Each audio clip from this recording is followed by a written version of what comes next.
The late afternoon sunlight filtered through the stained glass windows of St. Mary's Chapel, casting prisms of fading color across the marble altar, where Eleanor Blackwood knelt alone in her wedding gown. The ivory silk and Belgian lace that had been commissioned 6 months prior now felt heavy as armor against her trembling body, the delicate beading collecting her fallen tears like morning dew. "How could he do this to me?"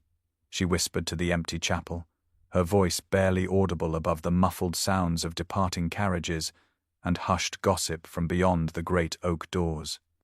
The whispers would already be spreading through London's society like wildfire.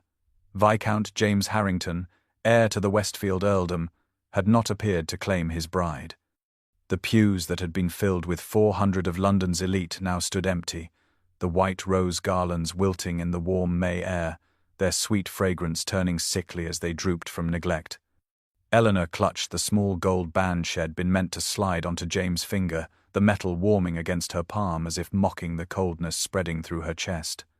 3 years of courtship, of carefully chaperoned walks and proper dances, of letters filled with promises and plans, all evaporated like morning mist.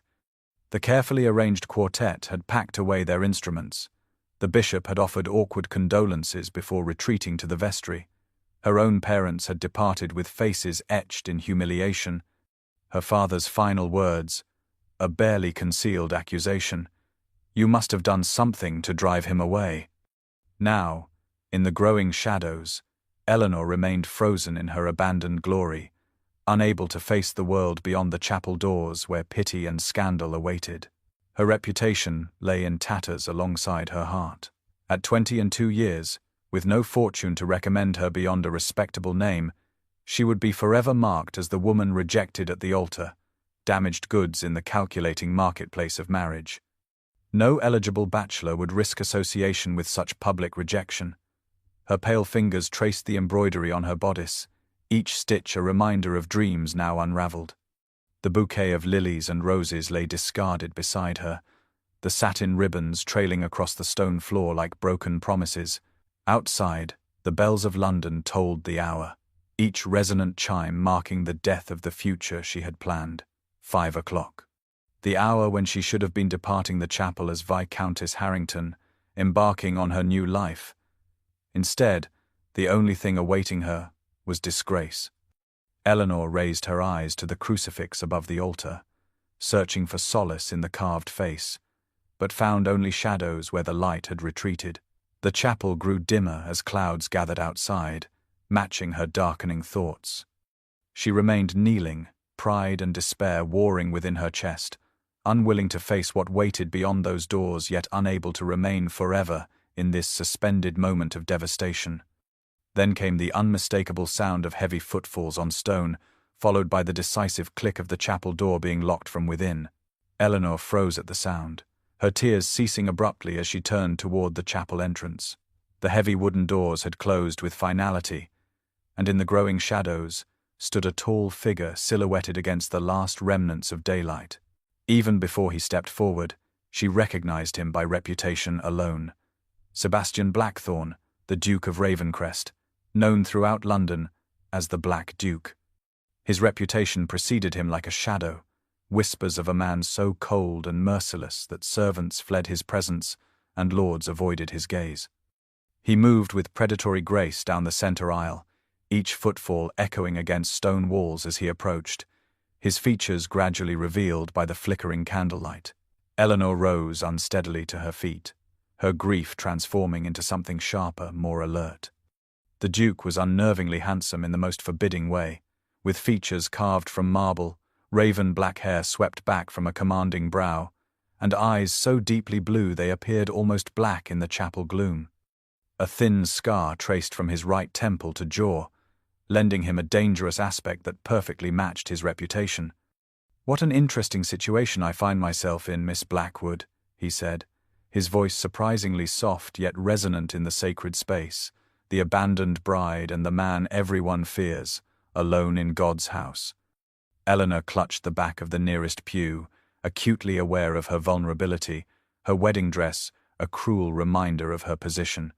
She had heard countless stories about the Duke since his return from abroad 3 years ago, how he had inherited after his elder brother's mysterious death, how his young wife had perished under suspicious circumstances, how even the Prince Regent gave him wide berth at court functions.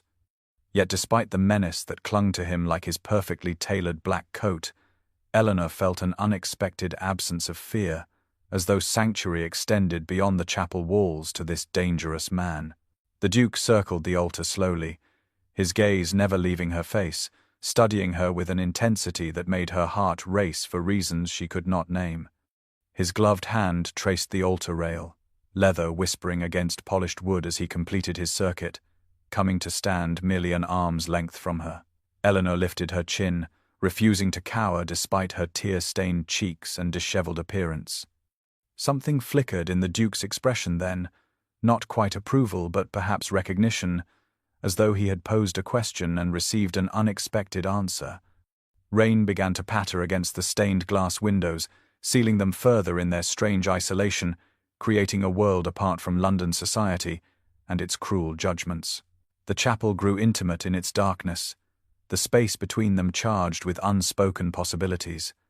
Eleanor should have been terrified, alone with a man whose name mothers used to frighten disobedient children, yet beneath her apprehension bloomed a strange certainty that while the Duke might represent many dangers, physical harm was not among them. He removed his gloves with deliberate slowness, revealing strong hands marked by what appeared to be burn scars across the knuckles, before offering her his handkerchief, a gesture so at odds with his fearsome reputation that Eleanor found herself accepting it before she had consciously decided to move.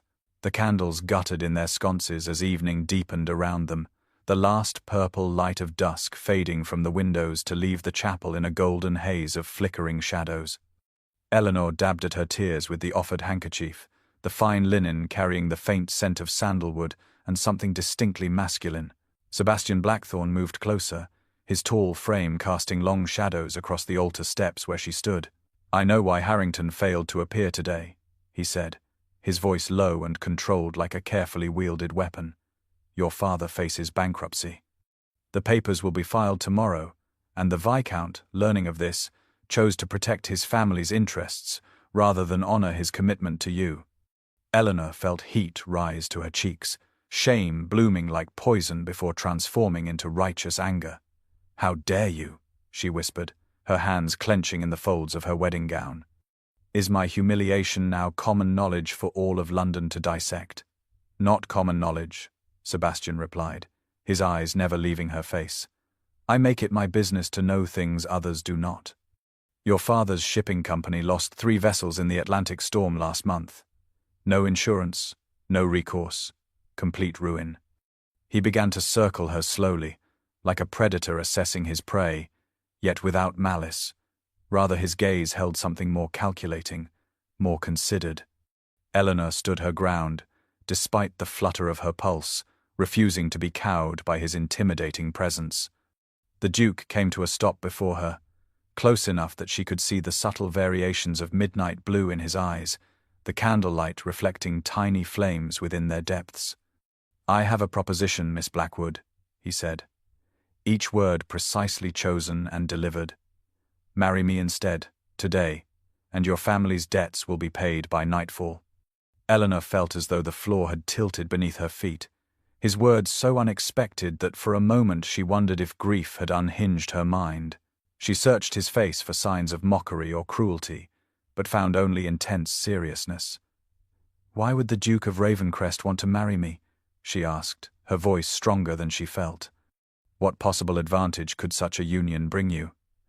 Sebastian reached out, not touching her but bringing his hand close enough to her face that she could feel its warmth. "Reasons that are mine alone, Miss Blackwood, but I assure you they are sufficient. The offer stands, but only in this moment, in this place. By dawn, your family will face social extinction. By next week, debtor's prison for your father."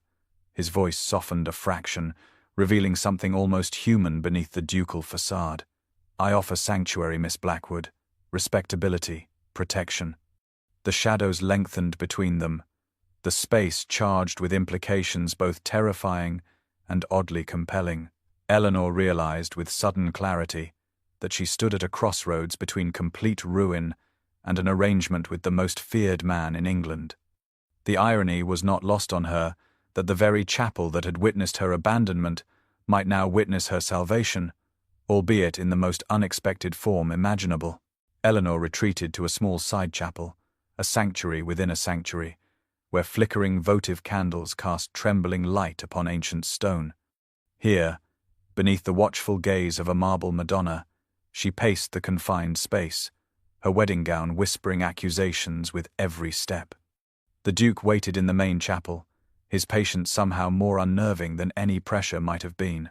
Ruin, or salvation, Eleanor thought bitterly. What choice was this? To save her family from destitution and her father from prison, she would bind herself to Sebastian Blackthorne, the Black Duke, a man whose very name caused ladies to fall silent at social gatherings. The rumors swirled in her mind like autumn leaves caught in a tempest. His first wife, a gentle country beauty, dead within a year of their marriage. Some whispered of a fall from the parapets of his ancestral home, others of a wasting illness too convenient in its timing. None spoke of foul play directly, yet the implication lingered in significant glances and conversations that ceased upon his approach. Yet something about him defied these simple rumors. The way he had offered his handkerchief, the surprising gentleness in his voice when he spoke of sanctuary, the intelligence in those midnight eyes that seemed to see beyond her tear-stained face to something deeper. Eleanor ran her fingers across the cool stone of the baptismal font, considering her future. As Viscountess Harrington, she would have enjoyed comfort, respectability, perhaps eventually affection. As Duchess of Ravencrest, she would command unimaginable wealth and status, yet live alongside a man who carried darkness like a cloak. A strange certainty settled over her as she made her decision. Whatever fate awaited her as Sebastian Blackthorne's wife, it would not be dull, nor would it be what society expected. She returned to the main chapel, her head high despite the wreckage of her hopes. The Duke stood exactly where she had left him, a statue carved from shadow and candlelight. His eyes followed her approach, revealing nothing of his thoughts. "I accept your offer, Your Grace," she said, her voice steady despite the tumult within. "But understand, this is merely a transaction. I do not expect love, nor do I offer it." Sebastian nodded once, a barely perceptible movement. "Love is a luxury few in our position can afford, Miss Blackwood," he replied, his tone neither pleased nor disappointed, merely accepting. "We each gain what we require. That is the foundation of any sensible arrangement." Eleanor felt a peculiar relief at his pragmatism, at the absence of pretense between them. They would enter this union with eyes open, expectations clear, no pretty lies to obscure the nature of their bargain. The air between them hummed with unspoken possibilities, the chapel's hallowed atmosphere lending their agreement a weight beyond mere words. In accepting Sebastian Blackthorne, Eleanor had chosen a path that felt simultaneously like deliverance and damnation, a contract written in shadow, yet promising light. She extended her hand to seal their arrangement, and when his fingers closed around hers, warm and strong despite their scars, she felt the first flicker of curiosity about the man who would soon be her husband. Fresh candles now illuminated the chapel, their golden light creating a strange mirror image of the wedding that should have occurred hours before. An elderly priest with rheumy eyes and gnarled hands stood before the altar, summoned with remarkable speed by Sebastian Blackthorne's valet, who now served as their sole witness. The contrast was stark in Eleanor's mind. Where the morning had seen 400 of London's finest in attendance, now only 3 people watched as she became a duchess under the most peculiar circumstances imaginable. Eleanor stood in the same spot where she had waited in vain for James Harrington, her wedding gown now slightly crumpled, her carefully arranged hair coming loose from its pins. A curious numbness had settled over her, as though she were watching herself from a great distance, a player in someone else's story. The priest began the ceremony with a tremor in his aged voice, his eyes darting nervously between the imposing duke and the pale bride. Sebastian remained utterly composed throughout, his posture perfect, his responses clear and decisive, as though he arranged impromptu weddings in abandoned chapels every fortnight. When the moment came for her to speak her vows, Eleanor found her voice caught somewhere between her heart and throat. "I, Eleanor, "Take thee, Sebastian," she finally managed, each word escaping with visible effort. "To be my wedded husband, to have and to hold from this day forward." Her voice trembled as she continued the sacred promises, spoken now to a virtual stranger whose reputation chilled even the bravest hearts in London. His hands felt unexpectedly warm as they held hers, strong and steady, the scarred knuckles a reminder of mysteries she had yet to unravel. In return, Sebastian spoke his vows with perfect control, his deep voice filling the chapel with solemn promises that seemed incongruous with their hasty arrangement. The gold ring he placed on her finger was not the one intended for her by Viscount Harrington. This band was heavier, ancient-looking, engraved with symbols she did not recognize. It slid onto her finger with surprising ease, as though it had been crafted specifically for her hand. The priest pronounced them man and wife with obvious relief, clearly eager to conclude this strange ceremony and depart from the presence of the Black Duke. Eleanor barely heard the final blessing, caught as she was in the surreal quality of the moment. The same day that had begun with her anticipation of becoming a viscountess was ending with her transformation into a duchess, wed to a man whose mere presence caused hardened soldiers to step aside.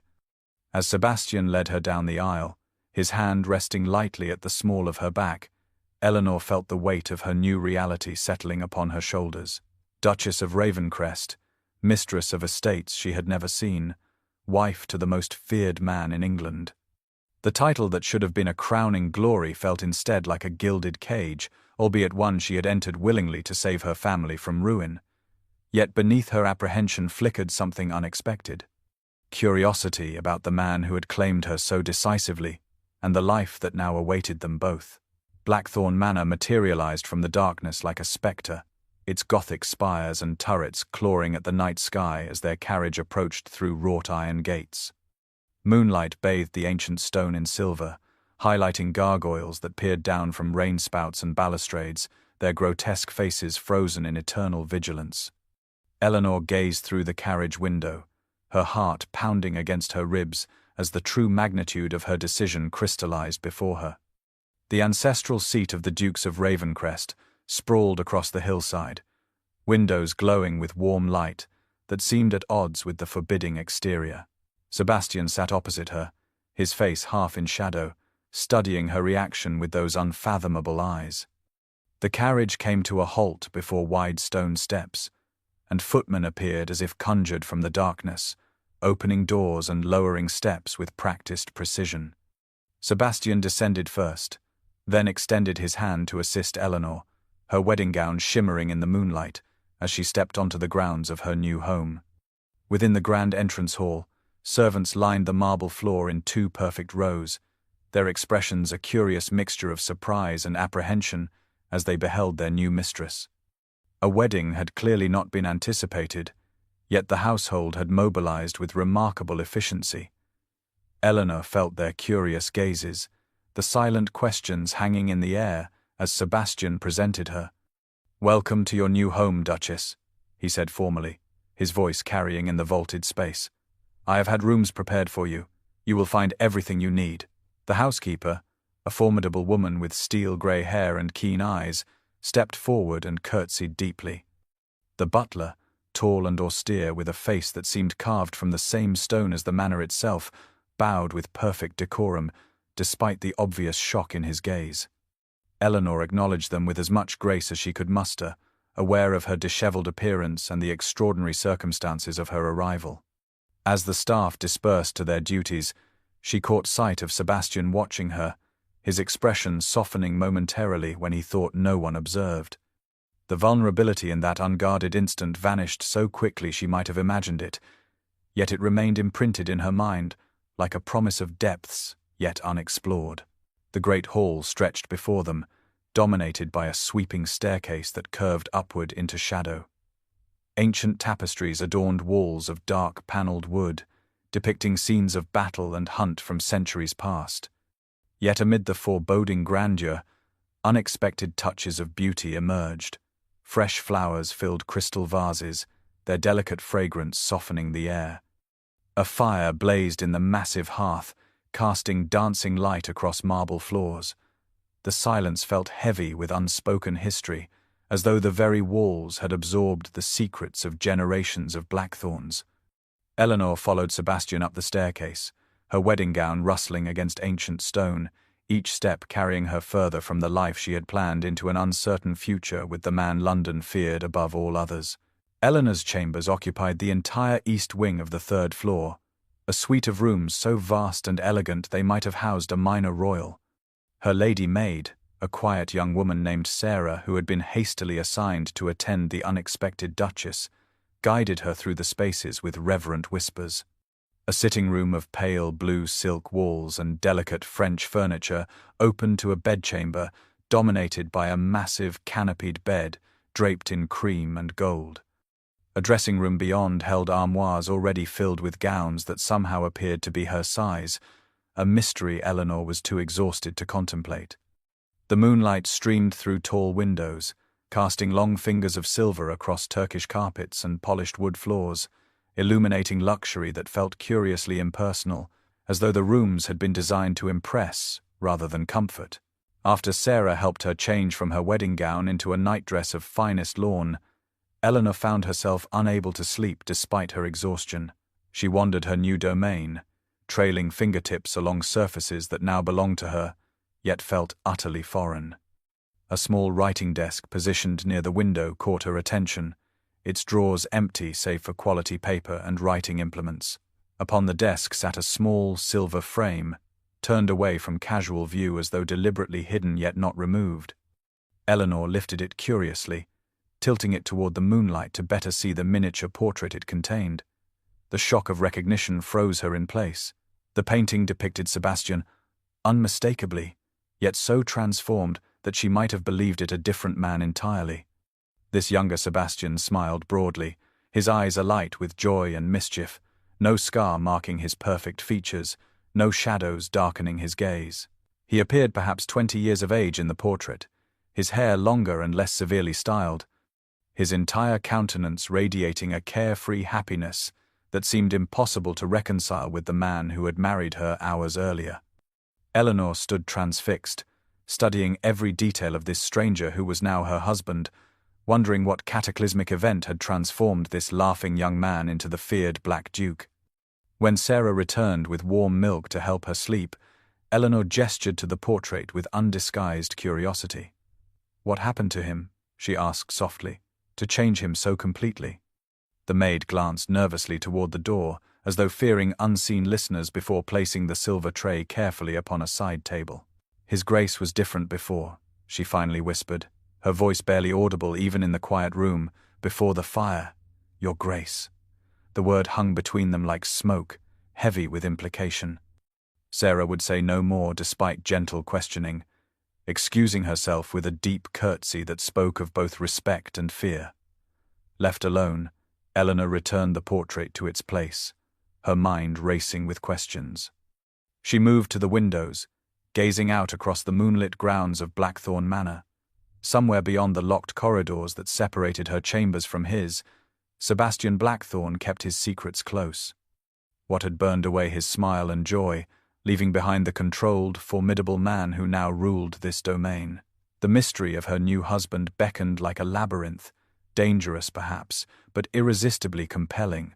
Morning sunlight streamed through tall windows of the breakfast room, illuminating delicate china and silver with almost painful brightness that belied the tension hovering between its occupants. Eleanor had risen early, determined to confront her new husband, and found him already seated at the head of the polished mahogany table, reading correspondence with the same intense focus he seemed to bring to all tasks.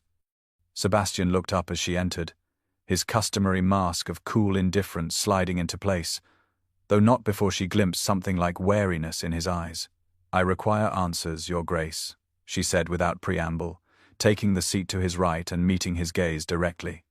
"The portrait in my chambers, the fire your maid mentioned, and most importantly, your reasons for choosing me as your wife." "No good morning, Duchess," Sebastian replied, his voice carrying a hint of sardonic amusement as he set aside his letters. "You are refreshingly direct for one raised among society whispers." Eleanor poured herself tea with steady hands, refusing to be diverted. "I agreed to a marriage of convenience, not a life of mysteries and half-truths. If we are to build any sort of accord, I must understand what drives the man I have married." Sebastian studied her for a long moment, sunlight highlighting the scar that traced his jawline and disappearing beneath his high collar, where Eleanor suspected more evidence of old injuries lay hidden. "My reasons are my own, Duchess," he said finally, his tone defensive yet something vulnerable flickering beneath the surface. "But know this, I will never harm you, despite what society whispers about me." Eleanor set down her cup with deliberate care. "I did not ask for promises of safety, but for honesty. There is a difference between harm and hurt, Your Grace. One may avoid inflicting pain while still causing deep injury through silence and secrets." A muscle tightened in Sebastian's jaw, and for a moment Eleanor feared she had pushed too far, but then something shifted in his expression, a hairline crack appearing in his carefully constructed facade. "You speak of honesty yet have not asked the question most would consider foremost," he said quietly. "Did I cause the death of my first wife?" Eleanor held his gaze steadily. "I do not believe you capable of such an act," she replied, surprising herself with the certainty in her voice. "Whatever demons haunt you, Your Grace, I sense they are of a different nature altogether." A look of astonishment crossed Sebastian's features, quickly masked but undeniably present. "You barely know me," he said, his voice rough with some unnamed emotion. "Yet you make judgments with such confidence." "I trust what I observe, not what I hear whispered behind fans," Eleanor responded. "You may keep your secrets for now, Sebastian, but know that I will discover them eventually." One corner of his mouth lifted in what might almost have been a smile. "I begin to think I have underestimated you, Duchess," he said softly, and for the first time since their hasty wedding, Eleanor felt a spark of genuine connection flicker between them, tenuous yet undeniably real. Lady Winchester's ballroom glittered with 1,000 candles reflected in gilded mirrors, the cream of London society assembled in their finest regalia for the first major event of the season. Eleanor felt Sebastian's hand tense slightly against her back as they paused at the entrance, the herald drawing breath to announce them. The Duchess of Ravencrest. She had practiced this new identity before her mirror that afternoon, yet hearing it proclaimed in that resonant voice sent a shiver along her spine. "The Duke and Duchess of Ravencrest," the herald called, and the buzzing conversation faltered as hundreds of eyes turned toward them. Eleanor lifted her chin, suddenly conscious of the blackthorn diamonds adorning her throat and the midnight blue gown Sebastian had somehow arranged for her in less than a day. The crowd parted before them like water around stone, creating a path through which they processed with deliberate grace. The whispers followed in their wake, speculation both cruel and curious. "Did you hear she was abandoned at the altar by Viscount Harrington only yesterday? He must have married her out of pity. Perhaps she enchanted him somehow. The Black Duke, taking a bride so suddenly." Across the ballroom, Eleanor spotted a familiar figure gone rigid with shock. James Harrington, her former fiancé, stood frozen with a champagne glass halfway to his lips, his face draining of color, as he beheld the woman he had abandoned now, on the arm of one of the most powerful men in England. Sebastian guided her through the crowd with perfect courtesy, his expression betraying nothing of his thoughts, yet his body positioned subtly between her and any who might approach too boldly. "They fear you," Eleanor whispered as they completed a circuit of the room, noting how conversations stilled in their wake and mothers drew their daughters closer. "No," Sebastian corrected quietly, "they fear what they do not understand," a distinction both significant and revealing. Lady Winchester approached with determined cheer, the first brave soul to acknowledge them directly. "Your Grace, how delightful that you have joined us this evening, and with your new Duchess. My felicitations on your marriage." Eleanor watched in fascination as Sebastian transformed, his forbidding demeanor softening into perfect aristocratic charm. He responded to their hostess with precisely the right blend of gratitude and noblesse oblige, his hand never leaving Eleanor's back, a constant presence both possessive and reassuring. As the evening progressed, other brave souls ventured conversation, curiosity eventually overcoming caution. Eleanor found herself observing her husband with new eyes, as he navigated the social waters with unexpected skill. This was not a man who feared society, but one who understood its machinations intimately yet chose to stand apart. His reputation for coldness seemed increasingly at odds with the subtle ways he shielded her from uncomfortable questions and steered conversations toward topics where she might shine. When the orchestra began a waltz and Sebastian led her onto the floor, Eleanor realized with surprise that she felt not shame or resignation, but a curious pride in walking beside this enigmatic man. Whatever secrets lay in his past, whatever whispers followed in their wake, she found herself increasingly skeptical of society's judgment and curiously eager to discover the truth beneath the legend of the Black Duke. A thunderstorm lashed against the windows of Blackthorn Manor 3 weeks after their hasty marriage, rain streaming down leaded glass panes, while lightning illuminated the grounds in brief, ghostly flashes. Unable to sleep amid the tempest, Eleanor had wandered the darkened corridors until warm light spilling from beneath the library door drew her like a moth to flame. She hesitated before entering, her hand hovering above the brass handle, aware that she risked intruding upon her husband's solitude. Since their confrontation at breakfast and subsequent appearance at Lady Winchester's ball, Sebastian had maintained a careful distance, unfailingly polite yet remote, as though uncertain how to proceed with their unusual arrangement. The thunder crashed overhead, her resolve solidified, and Eleanor pushed open the heavy door.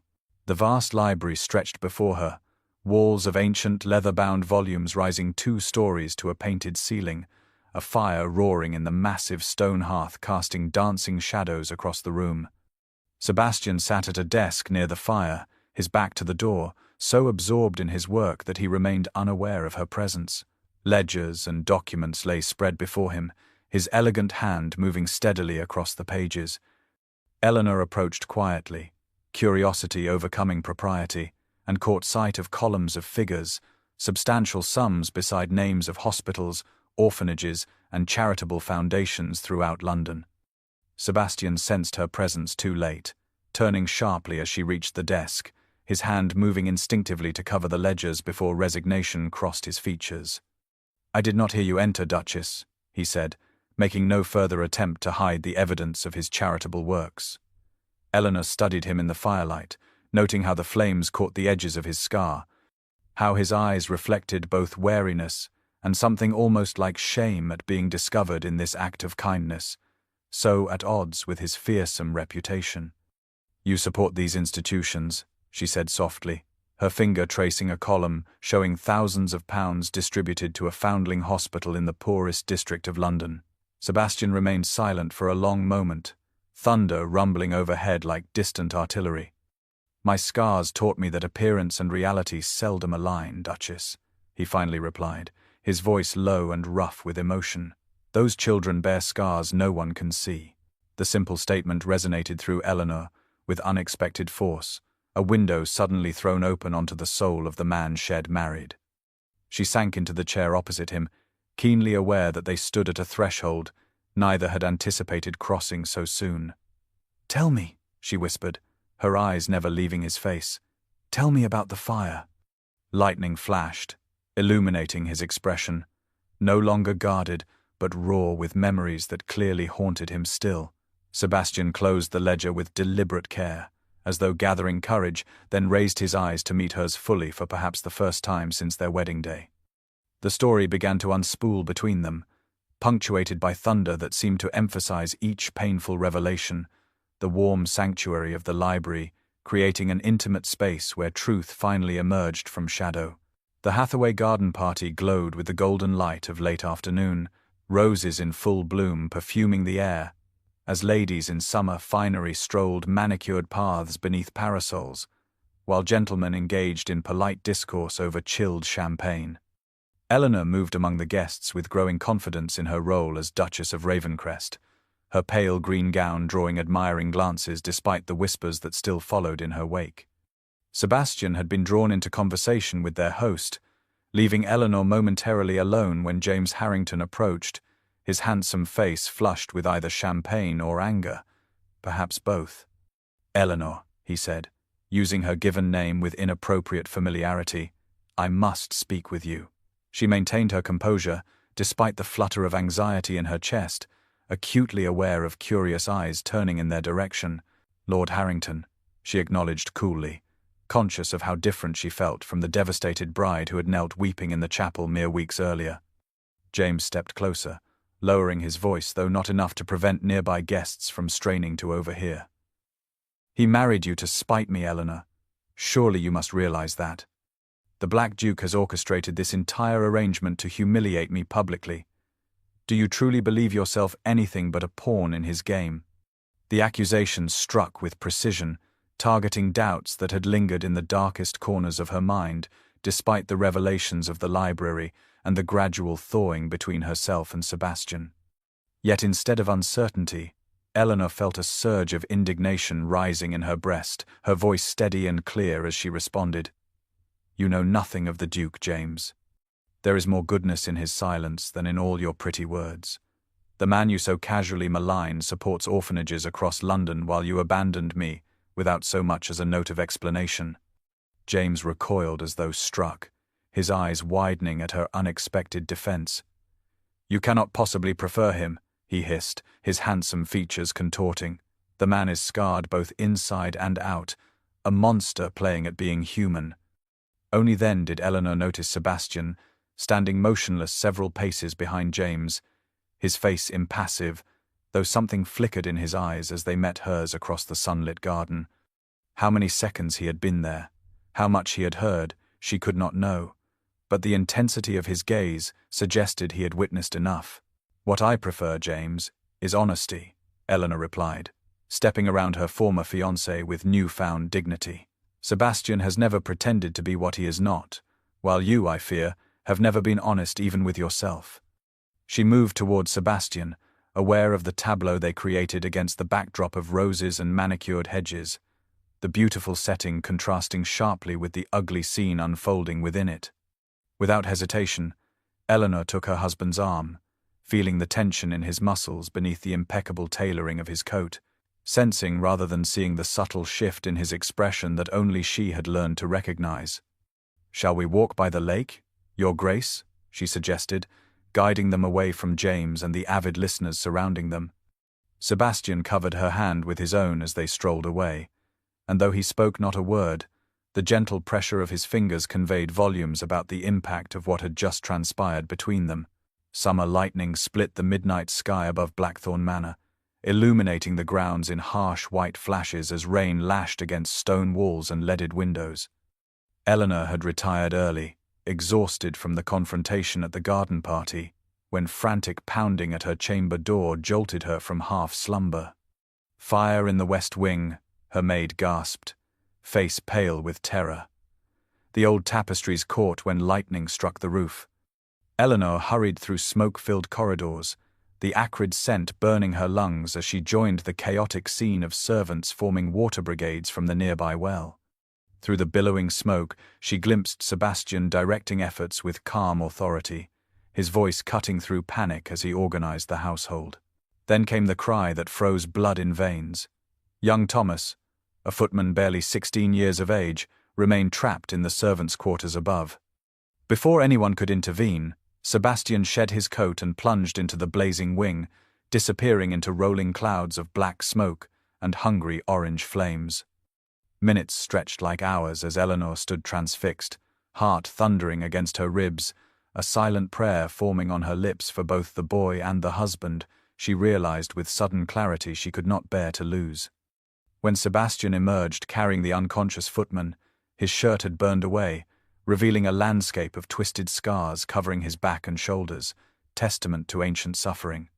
He handed the boy to waiting servants before collapsing to his knees, coughing violently as rain soaked his burned flesh. Later, in the quiet sanctuary of her chambers where Sebastian had been brought despite his protests, Eleanor gently bathed his new wounds, her touch tender on damaged skin as the physician departed with instructions for ongoing care. Sebastian lay face down on her bed, vulnerable in a way she had never witnessed, the remnants of his carefully constructed walls crumbling in the aftermath of pain and exhaustion. "My first wife died in a fire," he confessed into the silence, his voice rough with smoke and emotion. I could not save her. I have never forgiven myself. The words hung between them, heavy with years of carried guilt as lightning continued to illuminate the sky beyond her windows. Eleanor completed her ministrations with gentle hands, understanding blooming within her heart as pieces of his mystery finally aligned into coherent form. Not the monster of rumor who had caused his wife's death, but a man haunted by his inability to prevent it, carrying scars both visible and hidden as penance for perceived failure. Her fingers traced the edge of an old burn with infinite tenderness, her touch conveying acceptance where words would have been insufficient. Sebastian turned his head slightly to meet her gaze, his eyes revealing a soul laid bare at last. No longer the feared Black Duke, but simply a man who had suffered unimaginable loss and blamed himself for a tragedy beyond his control. Midnight deepened over Blackthorn Manor, the storm finally retreating to leave behind an expectant stillness, broken only by occasional drips from rain-soaked eaves. Eleanor sat by her bedchamber window, wrapped in a silk dressing gown, watching the clouds part to reveal stars like scattered diamonds across black velvet. Sebastian had been moved to his own chambers hours earlier, the physician assuring her his new burns would heal without lasting damage, unlike the ancient scars that mapped his back like territories of pain. A soft knock at her door startled her from contemplation. Sebastian stood in the doorway, dressed in a loose shirt and trousers, his hair damp from bathing, his face drawn with exhaustion yet somehow lighter, as though some tremendous weight had shifted. "I came to thank you for your care," he said, his voice lacking its usual precise control. Few would have shown such kindness to a man with my reputation. Eleanor gestured for him to enter, suddenly aware of the intimacy of her chambers illuminated only by gentle candlelight, the hour far beyond propriety. Yet none of that seemed to matter after the night's revelations. "You needed help," she said simply. "All else is secondary." Sebastian moved toward her with the careful steps of a man still in pain, stopping before the window where moonlight now streamed through parting clouds. "I never spoke of that night to anyone," he admitted, his fingers tracing patterns on the window frame. "Not until you. Something has changed between us, Eleanor. I cannot name it, yet I feel its presence as surely as this manor beneath our feet."